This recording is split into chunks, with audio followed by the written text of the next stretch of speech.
যে পেপার দিত সে পেপারে এই মুক্তিযুদ্ধের কোনো। নিয়ামতপুরের ৮ নং বাহাদুরপুর ইউনিয়ন বিএনপির আয়োজনে দোয়া ও ইফতার মাহফিল।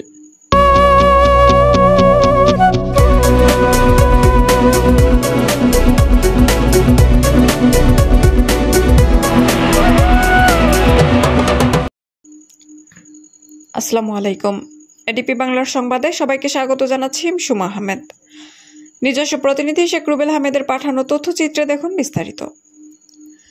বাংলাদেশ জাতীয়তাবাদী দল বিএনপির চেয়ারপারসন ও 3 বারের সাবেক প্রধানমন্ত্রী বেগম খালেদা জিয়ার সুস্থতা এবং দীর্ঘায়ু কামনায় নওগাঁ 1 আসনের সাবেক সংসদ সদস্য বীর মুক্তিযোদ্ধা ডক্টর মোহাম্মদ সালেক চৌধুরীর নেতৃত্বে নওগাঁ 1 আসনের বিভিন্ন ইউনিয়নে ইফতার ও দোয়া মাহফিল চলমান রয়েছে। তারই ধারাবাহিকতায় রবিবার নিয়ামতপুর উপজেলার ৮ নং বাহাদুরপুর ইউনিয়ন বিএনপি ও অঙ্গ সংগঠনের আয়োজনে ইউনিয়নের সিদ্দিক হোসেন ডিগ্রি কলেজ মাঠে দোয়া ও আলোচনা সভা ইফতার মাহফিল অনুষ্ঠিত হয়। আলোচনা সভায় নিয়ামতপুর উপজেলা বিএনপির সাবেক সহসভাপতি শফিকুল ইসলামের সভাপতিত্বে, নিয়ামতপুর উপজেলা যুবদলের যুগ্ম আহ্বায়ক মেহেদী হাসানের সঞ্চালনায় প্রধান অতিথি হিসেবে উপস্থিত ছিলেন নওগাঁ 1 আসনের সাবেক সংসদ সদস্য বীর মুক্তিযোদ্ধা ডক্টর মোহাম্মদ সালেক চৌধুরী।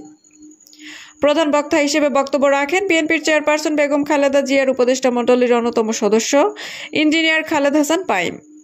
বিশেষ অতিথি হিসেবে উপস্থিত ছিলেন সাবেক সহ সাংগঠনিক সম্পাদক doctor Ainur Rahman, BRDB chairman Abdur Rahman বাবু, উপজেলা যুবদলের সাবেক সহসভাপতি মোহাম্মদ সালাউদ্দিন সিরাজি পলাশ, ৮ নং বাহাদুরপুর ইউনিয়ন বিএনপির সাবেক সাধারণ সম্পাদক মোহাম্মদ ইমরান হোসেন, 1 নং হাজিনগর ইউনিয়ন পরিষদের সাবেক চেয়ারম্যান আমিনুল ইসলাম ভিপি, নিয়ামতপুর উপজেলা যুবদলের আহ্বায়ক মঞ্জুরুল ইসলাম, 3 নং ভাবিচা ইউনিয়ন বিএনপির সাবেক সভাপতি সেকেন্দার আলী, 5 নং রসুলপুর ইউনিয়ন বিএনপির সাবেক সাধারণ সম্পাদক নুরে আলম সোজা, নিয়ামতপুর সরকারি কলেজ শাখা ছাত্রদলের আহ্বায়ক মোহাম্মদ সুলতান মাহমুদ সহ আরো অনেকে। ঠিক কিনা আমাদের এই এলাকার যত উন্নয়ন করে থাকে ডক্টর সালেক চৌধুরী, কিন্তু বিগত পূর্বে যে ঘটেনি সরকার আওয়ামী লীগ হায়না সরকার থেকে গেল, এখানে আমরা দেখেছিলাম একজন মন্ত্রী হয়েছিল, তিনি কি করেছেন? তিনি করেছেন নওগাঁতে বাড়ি, ঢাকায় বাড়ি, বিদেশে বাড়ি, এখানে বাড়ি, ওখানে বাড়ি, সব জায়গাতে তার বাড়ি। ভাইরা আমার, এখন তার অবস্থান কোথায়? এখন তার অবস্থান হচ্ছে এই সরকার আর কি করেছেন? বাংলাদেশের আল্লামা জেলার সাইদি সহ যার ধর্ম প্রচার করত তাদের নির্মমভাবে হত্যা করেছে, তাদের কারাগারে নিক্ষেপ করেছে। ঠিক কিনা ভাই আমার? এই সরকার কি করেছে? 1971 সালে দেশের মানুষ কেন রক্ত দিয়েছিল গণতন্ত্রের জন্য? এই শেখ হাসিনা গণতন্ত্রের গলা টিপে হত্যা করেছিল। ঠিক কিনা? তাই এই সরকার শেখ খালেদা জিয়াকে যে অত্যাচার করেছিল, সারা বাংলার মানুষের যে অত্যাচার করেছিল, আজকে ৮ নম্বর ইউনিয়ন বাহাদুর মাটিতে আমরা পুলিশ শেখ হাসিনা সহ আওয়ামী লীগের দোষরদের বিচার চাই, ফাঁসি চাই। আর আগামী দিনে ডক্টর মোহাম্মদ সালেক চৌধুরী বিএনপির মনোনয়ন পাবে। আগামী নির্বাচন অত্যন্ত কঠিন হবে। আপনারা কাঁধে কাঁধ মিলে ভেদাভেদ ভুলে, তারেক রহমান বলেছেন আপনারা মানুষের পাশে দান, মানুষের পাশে থাকেন, মানুষের পাশে থেকে মানুষের কাজ করেন, সেই কাজগুলো করবেন। ডক্টর মোহাম্মদ সালেক চৌধুরী ইনশাল্লাহ বিএনপির মনোনয়ন পাবে। ইনশাল্লাহ আমরা সবাই মিলে থাকবো। এই প্রতিষ্ঠানের সভাপতি ছিলেন।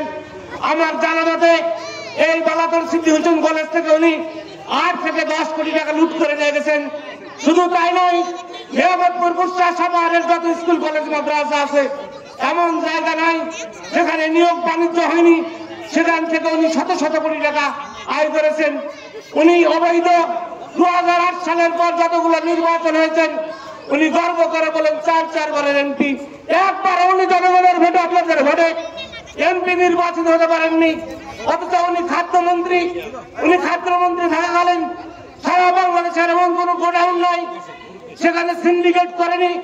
আজ উনি 20 থেকে 25,000 কোটি টাকার মালিক, কিন্তু আজ ওর অবস্থা কি আপনারা সবাই জানেন। এখন উনি কারাগারে। আর আমাদের নেতা ডক্টর সালেক চৌধুরী 3 বারের এমপি, আপনাদের সরাসরি প্রত্যেক ভোটে নির্বাচিত হয়েছিলেন। উনি কি করেছেন? আপনাদের উন্নয়ন করেছেন, আপনাদের এলাকার রাস্তাঘাট, ব্রিজ, কালভার্ট, স্কুল কলেজ মাদ্রাসার উন্নয়ন করেছেন। কেউ প্রমাণ করতে পারবে না কোন স্কুল কলেজ শিক্ষা প্রতিষ্ঠান থেকে উনিও নিয়োগ দিয়েছেন, কিন্তু নিয়োগ বাণিজ্য করেছেন, একটি ফুটা পয়সা তার পকেটে গেছে কেউ বলতে পারবেন না। তো বিভিন্ন জায়গায় বিভিন্ন শিক্ষা প্রতিষ্ঠানে ওদের বাচ্চাদেরকে পাঠিয়ে দিয়ে তারা লেখাপড়া করাচ্ছে। আমাদের এইগুলো লক্ষ্য রাখতে হবে। আগামী দিনে আমাদেরকে দেখতে হবে আমাদের সন্তান, আমাদের বহুদলীয় গণতন্ত্র প্রবক্তা শহীদ রাষ্ট্রপতি জিয়াউর রহমানের পরিবারের সকল সন্তানেরা বাংলাদেশে লেখাপড়া করেছে। তাই আমি আপনাদের প্রতি অনুরোধ করব, আমাদের এমপি সাহেব বিগত দিনেও দেখেছেন তিনি একজন নির্ভেজাল নিষ্কলঙ্ক মানুষ। সোজাসুজি পার্থক্য আছে, যেমন সাদা রং আর কালো রং, দুটা কি এক হয়? মিলে না যায়, কখনো মিলবে না। যখন 1971-এ 70 সালে ভোট হয়েছিল, শেষের দিকে জিয়াউর রহমান মুজিবুর রহমান যেতে, তখন সে কিন্তু বাংলাদেশ চায় নাই। সে ভুট্টো এর সঙ্গে মিটিং করেছে 19 তারিখ 20 তারিখ পর্যন্ত তাকে ক্ষমতাটা দেওয়া হোক, কিন্তু ক্ষমতা দেয় নেই। কি করছে? টেক্কা খান, এ এখন ওরা সবাই শেখ মুজিবুর ইচ্ছায় স্বইচ্ছায় ধরা দিচ্ছে তাদের কাছে। সে ইচ্ছা করলে পালে যেতে পারতো, সে ইন্ডিয়া যেতে পারতো, স্বাধীনতা ঘোষণা পারতো, করে নাই। সে স্বইচ্ছায় ধরা দিয়ে পাকিস্তানের কারাগারে রাজকীয় হালে যা চাইছে তাই দিছে। সে তামাক খাইতো, পাইপ খাইতো, ওরা দুনিয়ার সঠিক মুজিবুর জানতেই পারেনি, কারণ সেখানে কোন টেলিভিশন ছিল না। যে পেপার দিত সে পেপারে এই মুক্তিযুদ্ধের কোন কথা লেখা থাকতো না। কাজে মুজিবুর 16 ডিসেম্বরেও জানতে পারেনি বাংলাদেশ স্বাধীন হয়েছে। বাংলাদেশ স্বাধীন হওয়ার এক সাড়ে দেশের স্বাধীনতা ঘোষণা করলো, তখন আমাদের নেতা জিয়াউর রহমান, উনি আর্মিতে ছিল, east Bengal regiment, Chittagong posting ছিল।